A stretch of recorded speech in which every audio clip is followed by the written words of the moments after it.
Assalomu alaykum aziz kuzatuvchilar. Men urolog-androlog Dr. Akbar Shohman. Bu Ramazon oyida ko'p vrachlarning tavsiyalarini eshitgansiz. Men urolog-androlog sifatida o'z tavsiyamni bugun sizlarga tushunarli qilib va esingizda qoladigan qilib, xato qilmasligingizni oldini olish maqsadida bugun gapirib o'taman. Bilasizlar, Ramazon oyi bu nafaqat poklanish oyi, balki erkak kishi uchun ham, ayol kishi uchun ham tanasini tozalanishi, tanasidagi shlaklarni chiqib ketishi uchun bir imkoniyat. Ko'p erkaklar aytadi, ozib olishim uchun, zaharlardan tozalashim uchun, detoks uchun zo'r imkoniyat kelyapti deyshadi va ko'p erkaklar ozib oldim, zararli odatimni tashlab oldim, nostar chakishi, sigaret chekishimni yo'qotdim, uyqularimni to'g'irlab oldim, asablarim tinchlandi degan gaplarni aytishadi. Ko'p erkaklarimiz kommentariyada yozishadi, ro'za tutsam qanaqadir quvvatim kamayib ketib qoladimikin, balki testosteron tushib ketarmikin, tanamda gormon o'zgarish bo'lmasmikin, buyraklarimga zarar bo'lib qolmasmikin degan savol berishadi. Menimcha bu insonlarning buyragida o'z muammosi bordir, balki gormonal o'zgarishlar bordir tanada va shuning uchun shu savollarni berishgandir. Bugun shu savollarga to'liqroq qilib, tushunarliroq qilib va esingizda qoladigan qilib javob beraman. O'ylaymanki, bu tavsiyalar sizni Ramazon oyida ro'zani tutishda qiynalmasligingizga va quyida aytib o'tadigan xatolarni qilmasligingizga sabab bo'ladi deb o'ylayman. Bugun ushbu videomizda erkaklarning orasida qo'rquvlarga sabab bo'ladigan holatlarni ilmiy asoslangan holda ko'rib chiqamiz va ro'za erkak kishini gormonal foniga, erkak kishini testosteron ishlab chiqarishiga qanday ta'sir qilishini yoki prostata bezini shamollashi, prostatitni qanday o'zini tutishini, bepushtlikda ro'za tutish foydasi bormi, yo'qmi, shu haqida gaplashamiz va shifokor sifatida ro'za bu poklanish davri deb aytib o'tdim, lekin erkak kishi uchun bu tanasidagi detoks sifatida ta'sir qiladi agar ro'zani tutayotgan vaqtida o'zi bilmagan holda qilayotgan xatolarini amalga oshirmasa. Xuddi shunday holatlardan bir vaziyatni aytib o'taman. Bir bemor qabulga kelib, doktor, ro'za tutsam quvvatsiz bo'lib qolmas uchun hozirdan qanaqa dori ichsam bo'larmikin yoki qanaqadir batlar qabul qilsam bo'larmikin? Chunki hozir qaramay hamma yerda bat reklamasi va bu reklamalarni oddiy batni nomi reklama qilinmasdan erkak kishida uchadigan muammolarni birin-ketin aytib o'tadigan reklamalar ko'payib ketgan. Men endi bu bemorga dori ichmang, rejimni to'g'ri qiling, ro'zani o'zi sizga dori bo'ladi deb aytishim mumkin. Lekin yil bo'yi noto'g'ri ovqatlanib, doimiy stressda yurgan erkak kishini aynan shu oy ro'za tutishga oldin o'zida kuch topa oladimi? Yoki ro'zani bir tutib, bir tutmay, chala-pulcha qilib nomiga tutdim deb tutadimi yoki umuman ro'za tuta olmaydimi yoki ro'za tutsa ham qiynalib, aksincha unga zararli ta'sir qila boshlaydimi xatolarini amalga oshirsa. Tana, erkak kishining tanasimi, ayol kishining tanasimi bu xuddi mashinaga o'xshagan narsa, tinimsiz, to'xtovsiz ishlaydigan va oyda bir marta bo'lsa ham uni ustaga ko'rsatib turish kerak bo'ladi. Chunki baribir bir kun pand berib qo'yadi, oyi bitta kunida. Kunda emas, kunida sinadigan gap bekorga o'ylab topilmagan. Ushbu videoni oxirigacha ko'rishni tavsiya beraman, sababi bu ro'za vaqtida iftorlikdan keyin yo'l qo'yiladigan xatolarni va jinsiy aloqa qaysi vaqtda to'g'ri bo'lishini, qaysi vaqtda noto'g'riligi haqida gaplashib o'tamiz. Keling, eng asosiy erkaklar uchun qiziq bo'lgan mavzudan boshlaymiz. Bu siz yaxshi ko'rgan va siz qo'rqadigan o'sha testosteron gormoni, erkak kishining erkakligini ta'minlaydigan, uni shashtini, energiyasini, kuchini, mushaklarini kuchini, suyaklarini kuchini ta'minlaydigan testosteron gormoni haqida gaplashamiz. Bu gormon erkak kishining kayfiyatini, jismoniy kuchini, ishlashga, hayotga yashashga bo'lgan motivatsiyasini, jinsiy salomatligini ta'minlaydigan gormon va bu gormon ko'p narsaga bog'liq. Ko'pchilik erkaklar testosteronni och yursam tushib ketib qoladi deb o'ylaydi. Ilm-fan bu narsani aksincha tomon aytmoqda. Ya'ni siz agar shirinli, xamirli narsa yeganingizda insulin degan modda ko'p ishlab chiqariladi va u testosteroningizni bloklagan uchun testosteronning miqdorini kamaytiradi. Lekin och yurganingizda, ro'za tutganingizda, ma'lum ovqat yeb olganingizdagina, keyin och yurib emas, kun bo'yi och yurib emas. Ya'ni ertalab siz saharda turdingiz, keyin kun bo'yi och yurganingizda tanangizda 12 soat, 14 soat ichida insulin gormoni naborot pasayadi va miyada LG lyutinlovchi gormon ishlab chiqarish kuchayadi va bu gormon esa testosteron ishlab chiqarishni ko'paytiradi. Ko'ryapsizmi? Och yurish qanchalik testosteronni ishlab chiqarishiga kuchli ta'sir qilishini aytib o'tmoqdaman mana. Va bu testosteron molekullarida ishlab chiqarish kuchaygandan keyin erkak kishining aloqaga bo'lgan ishtiyoqi ham, quvvati ham, motivatsiyasi ham, energiyasi ham, mushaklarning kuchi ham osha boshlaydi. Yana bir narsa, bu gormon juda kuchli gormonlardan biri va tabiiy gormon hisoblanadi. Endi ro'za tutish esa bu gormonal foningizni balansini saqlab turish uchun o'ylab topilgan bu tabiiy balans ta'minlaydigan terapiya. Siz agar iftor vaqtida shirinlik, xamir yoki shunga o'xshagan narsalarni ko'p iste'mol qiladigan bo'lsangiz, aksincha ta'sir qila boshlaydi. Sizni insuliningiz oshib, yana testosteroningiz pasaytiradi. Shuning uchun iftor vaqtida ko'proq ovushga, suyuqlikka, oqsilga boy bo'lgan mahsulot iste'mol qilish tavsiya beriladi. Erkaklik quvvatini, o'sha olatni turishi birinchi o'rinda ta'minlaydi va olatni turishi uchun unga qon yaxshi kelishi kerak. Qon tomirlaridan qon yaxshi kelishi uchun qon tomirlari toza bo'lishi kerak. Qon tomirlari toza bo'lishi uchun xolesterin degan mahsulot tanamizda kamayishi kerak. ro'za vaqtida shu xolesterin miqdori kamaygani uchun tomirlardagi xolesterin miqdori kamayadi va qon oqimi tezlashganligi uchun olatga qon yaxshi boradi va ereksiya ham yaxshi bo'ladi. Hurmatli erkaklar, ko'pchilik iftor vaqtida katta xatoga yo'l qo'yishadi. Kun bo'yi och yurib, xuddi och qolgan insondek sabr qilmasdan iftorda hamma narsani tiqib tashlaymiz, chaynamasdan chala chaynab yutib olamiz. Iloji bo'lsa suv hammasi bir vaqtda tushishi, xuddi varonkaga hammasini solgandek yutib olamiz.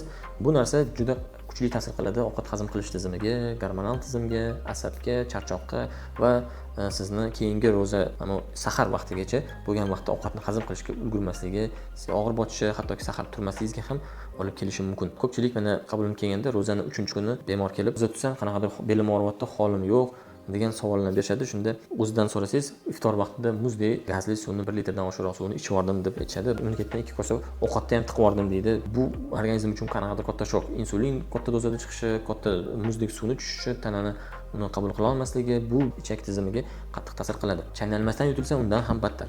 Tasavvur qiling, masalan 15 soat uxlagan oshqozonga siz birdaniga 2 kilo yuk tashlab yubordingiz. Endi uni hazm qilish kerak. Boshi gangib qoladi boshqacha aytganda. Yurakka nagozga tushadi oshqozon ichak tizimiga va bundan keyin aloq qilaman desangiz, unda olatni turishi ham muammo bo'la boshlaydi. Shuning uchun ovqatni iloji bo'lsa 15-20 martagacha chaynab, oqsil ko'proq, ko'katlar, sabzavotlar ko'proq iste'mol qilish va suyuqlikni iliq tana temperaturasida bo'lgan suyuqlikni ho'plab ichib yuborish tavsiya beriladi. Endi ikkinchi muammo bu prostata bezining shamollashi, prostatit. Ko'pchilik erkaklar o'rtasida surunkali prostatit degan kasallik keng tarqalgan va bu kasallik tagida yallig'lanish, tagida qonni dimlanishi yotadi va ro'za paytida organizmda autofagiya, ya'ni o'zini o'zi yemirish degan termin, bu autofagiya degan jarayon ishga tushadi.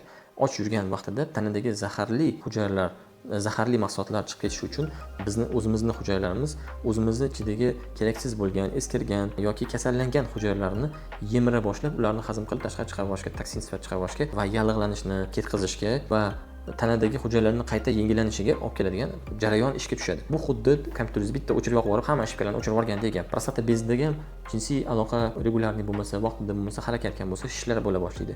Siyish tizimida o'zgarishlar bo'la boshlaydi. Va ko'p bemorlar peshob qilayotganimda muammo bo'lib qoldi, ro'za kelganda esa bu narsa ancha o'ziga kelib to'g'rilanib qoldi degan gapni aytishadi. Chunki ro'zani o'zi bu yallig'lanishga qarshi kuchli qanaqadir bir jarayon ta'sir hisoblanadi. Eslatib o'taman, agar sizda siydik yo'lda o'tkir yallig'lanish bo'layotgan bo'lsa yoki yengli jarayon bo'lmasa, albatta shifokorga murojaat qilish tavsiya beraman. Yana bir sir bor, bu harakat.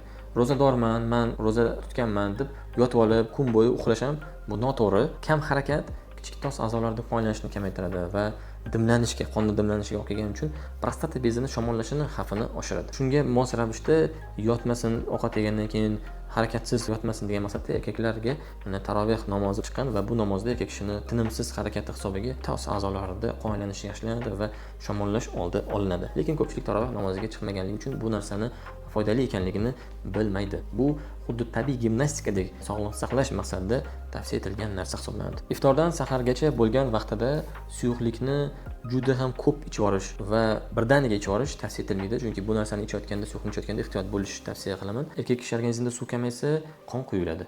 Qon quyilsa, qon tomirlarida qon oqimi sekinlashadi va a'zolarga qon bormaydi. Ularni qonlanishi buzilgandan keyin, ayniqsa jinsiy holatga qon bormagandan keyin, uni to'laqonli qo'zg'alishi ehtimoli pasayadi, prostatada qon dimlanadi va siyish bilan bog'liq muammolar paydo bo'ladi. Iftordan sahargacha bo'lgan vaqtda suyuqlik ichishga juda ehtiyot bo'ling deganimiz sababi tegida bu ichmang degani emas, balki birdaniga ko'p miqdorda 2 litr, 3 litr suvni ichib oling degani emas. Bu sahargacha bo'lgan vaqtida suyuqlikni 3 ga 4 ga bo'lib kam-kamdan bo'lib ichish tavsiya beriladi. Chunki kun davomida siz iftorgacha bo'lgan vaqtida tanangiz suv yo'qotgan, suvsizlangan, o'sha suvni balansini tiklash maqsadida bo'lib ichish tavsiya beriladi. Birdan ko'p suyuqlik ichish tanangizda suvni ushlab qolinishiga yoki buyragingizga nagozga tushishi ehtimoli bor yoki buyraklarda tuzlar uxlayotgan bo'lsa, bu tuzlarni ko'chishigacha olib keladi. Shuning uchun ro'za paytida buyrak tosh kasalligi, почечный kolika juda ko'p buyrak sanchiqlari bilan murojaat qilishadi. Saharlikda albatta kun davomida sizni oqsil bilan ta'minlab turadigan, sizni energiya bilan ta'minlab turadigan oqsilga boy bo'lgan mahsulotlarni iste'mol qilish tavsiya beriladi. Shirinlik, xamirli narsalar kamroq iste'mol qilish tavsiya beriladi. Chunki erkak kishi uchun insulin miqdori oshsa, xamir yeganda u testosteron miqdorini kamaytiradi. Ramazon oyida erkaklar orasida eng ko'p beriladigan savollar ichida bu savolni uyalib, belgisi kelmasdan yoki qanaqadir boshqa narsa bilan bog'lab turib so'rashga hojat bo'ladi va bu so'raydigan mavzu ro'za oyida jinsiy hayot qanchalik muhim, qanaqa tartibga solish kerak, qaysi vaqtda qilish kerak, umuman qilish kerakmi, yo'qmi?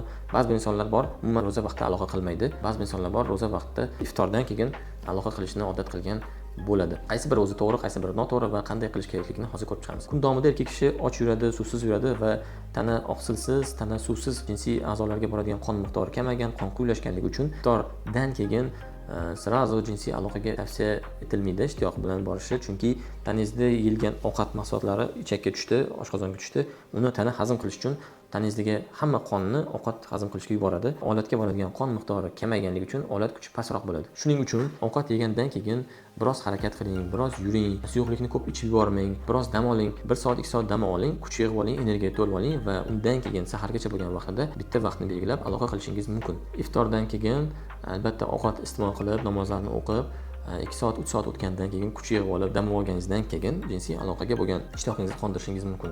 Kun davomida och yurishingiz, suvsiz yurishingiz hisobiga jinsiy quvvatni pasayishi bu normal holat hisoblanadi. Kun davomida och yurasiz va gormonal fonlaringizda buzilishlar bo'lishi mumkin, sizda stresslar, charchoq bo'lishi mumkin, lekin iftordan keyin siz ozuqa mahsulotlarini iste'mol qilib suv ichganingizdan keyin suv balansi tiklanadi, qon suyuqligi oshadi, qon tanada aylana boshlaydi, siz oqsil yedingiz va gormonal fon yana o'z joyiga kela boshlaydi. Lekin umuman Ramazon oyida jinsiy hayotni to'xtatib qo'yish mumkinmi yoki kerakmi degan narsa umuman to'xtatib qo'yish shart emas va bu aksincha zararga ishlay boshlaydi.